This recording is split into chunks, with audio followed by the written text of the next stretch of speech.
काफिर कहने लगे कि ये बात तो बड़ी अजीब है, भला जब हम मर गए और मिट्टी हो गए तो फिर जिंदा होंगे? ये जिंदा होना अक्ल से बईद है।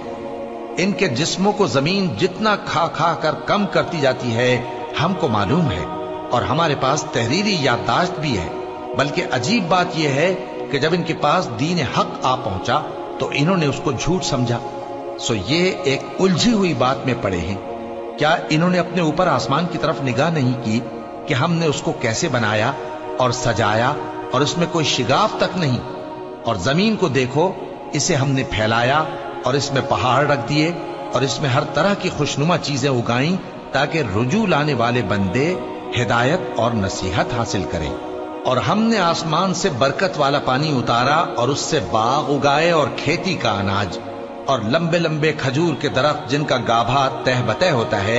ये सब कुछ बंदों को रोजी देने के लिए किया है। और इस पानी से हमने मुर्दा जमीन को जिंदा किया। बस इसी तरह क़यामत के रोज निकल पड़ना है।